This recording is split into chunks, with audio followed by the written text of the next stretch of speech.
Is history about to repeat itself, but in a more devastating way? The looming housing market collapse has experts like Goldman Sachs analysts sounding alarms. Mortgage rates have skyrocketed to almost 7.5%, and it feels like a déjà vu of 2008. However, this time, the situation is grimmer. So, how did we get here? And why is this downturn expected to be more harrowing than the last one? Stay tuned as we delve deep into the chilling analysis and uncover why the upcoming housing crash might be worse than 2008. The stage is set. Remember the housing bubble in 2008? Home prices are now nearly double what they were back then. The Census Bureau reports that the average sale price in the U.S. is approaching the $500,000 mark. Yet despite these high prices, we're not building enough homes to meet demand, and the ones that are available are struggling to find owners. Mortgage rates soaring past 6% for the first time since 2008 have caused a significant drop in home sales, down nearly 20% from last year according to the National Association of Realtors. At the same time, rents have increased by almost 30%, squeezing those already priced out of buying a home. The overlooked signs. We now have a 10.4-month supply of new houses, the most since 2009. This is partly because we're building more homes than there are families to live in them. The financial math for buying a house is daunting. With a median new home price of about $438,000 and average hourly earnings factored in, the price-to-income ratio is a staggering 16,035. This is the highest it's been since the Great Recession, making homes unaffordable for most working folks. The real estate market, after years of rapid growth, is hitting the brakes. Opinions are split on what happens next. Jerome Powell from the Fed talks about a difficult housing correction to balance supply and demand and make houses affordable again. Slowing down, the price slide has already started.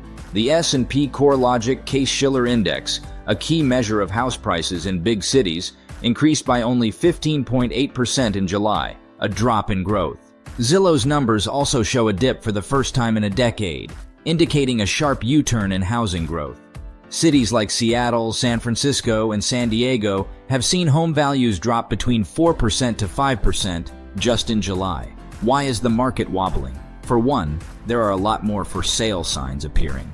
The housing supply jumped to levels not seen since 2008.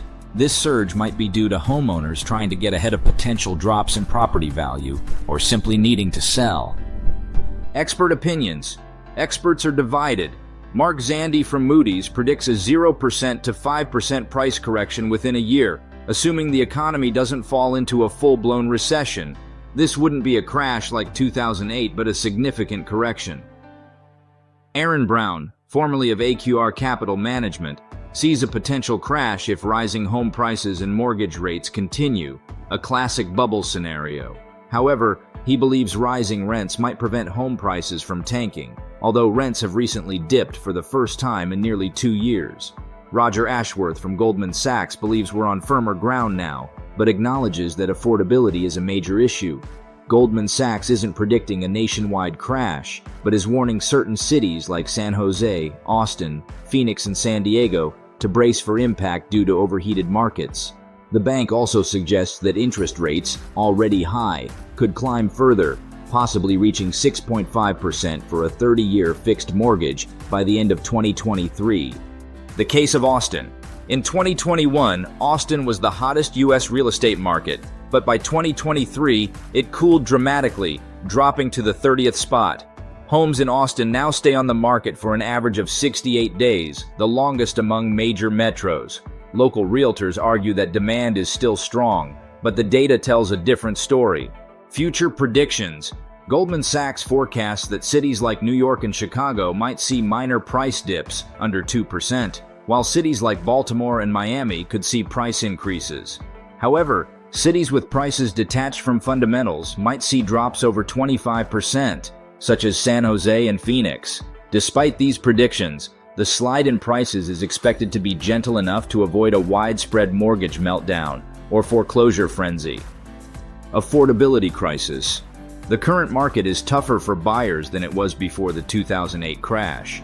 The Atlanta Fed's monitors indicate that housing affordability has plummeted, making homeownership increasingly difficult. Projections suggest home prices will continue to rise into next year, maintaining market momentum unless there's a significant economic shift or increase in supply. Improved financial stability. Homeowners today generally have higher credit scores than before the last crash, reflecting stronger financial stability and stricter lending standards. Additionally, rapid appreciation in home values has given homeowners significant equity, providing a financial cushion against market downturns.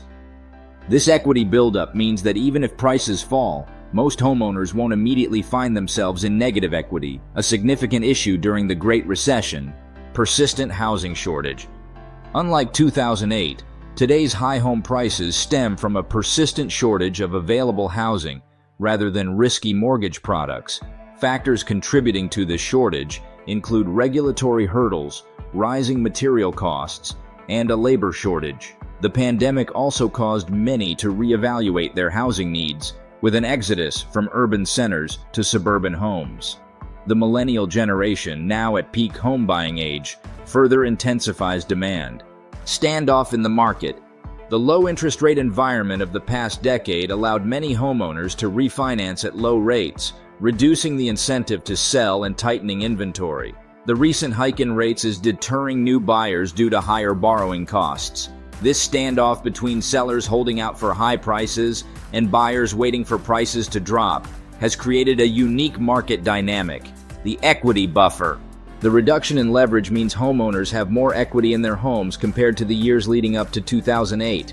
This serves as a buffer against falling prices. Even if home values decline, many homeowners will still have equity, avoiding the negative equity situation prevalent in 2011. Risks and stability. Despite higher equity and improved credit standards, the market is not without risks. Rising mortgage rates and high home prices could lead to an affordability crisis, especially for first-time buyers or lower-income households.